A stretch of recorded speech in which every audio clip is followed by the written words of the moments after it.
To start the game, draw 5 cards from both the salvo deck, commonly referred to as the draw pile, and the fleet deck. The cards you draw from the fleet deck represent your ships. Let's take a look at these cards. The numbers in the top left and bottom right represent the strength of the ship. For instance, it will take 5 hits to sink this ship. The other number, found in the top right and bottom left, is the ammo size of this ship. This means that this ship can fire 12.6-inch ammo.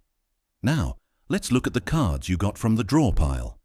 Most of these are ammo cards, with 2 unique numbers, the size and strength of the ammo.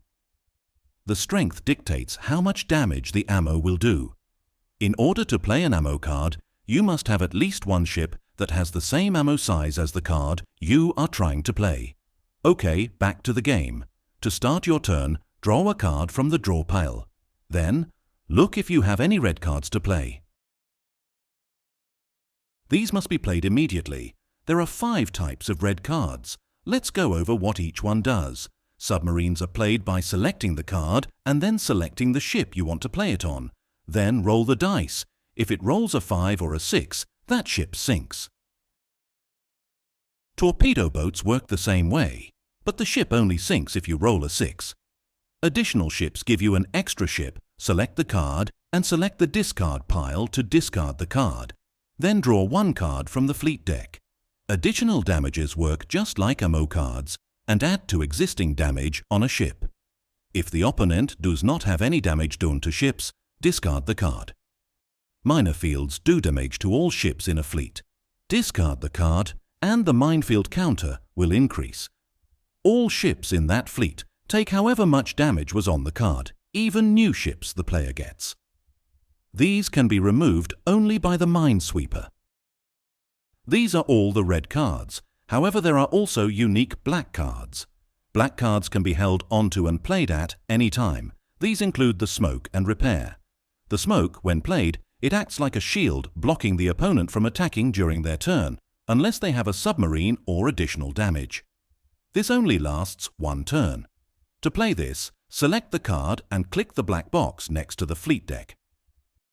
Repair cards allow you to remove 1 ammo card that was played on one of your ships. To play it, select the card and click the ship you want to play it on. It will remove the last damage done to that ship. These are most of the game mechanics, so let's play an example round. To start your turn, always draw first. Then, play any red cards. In this case, an additional ship. Then, draw again to replenish. This only applies during the first turn. The rest playing a red card ends your turn. Keep going until you run out of red cards, like what happened here. Then, play one of your cards to end your turn. Because we have a 16-inch ship, we can play 16-inch ammo, like this one. It does enough damage to sink the ship we targeted. Now that it's our turn again, we draw a card. Because it is a red card, we must play it immediately. The game continues until either the computer runs out of ships, meaning that you win, or you run out of ships, meaning that you lost. There is some more important information, however.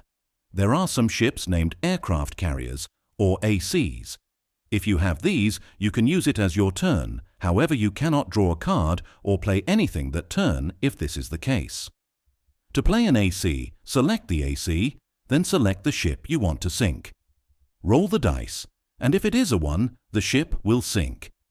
Do this for as many ACs you have, and once you are done, your turn ends. Also, if you are unable to play a card your turn, you must discard a card. You can do this by selecting the card you want to discard and clicking the discard pile. The last card to talk about is the Destroyer Squadron. This is an extremely powerful card and is also one of the rarest. To use it, select the card and select the black square next to the ship deck where you play smokes. Now, the computer must either destroy the squadron or play a smoke. If this does not happen, on your next turn, roll the dice. The number that is rolled is the amount of ships sunk. With these instructions, you should be able to play Naval War successfully. However, if you have additional questions, please put them in the comments of either the itch.io page for this game or under this video.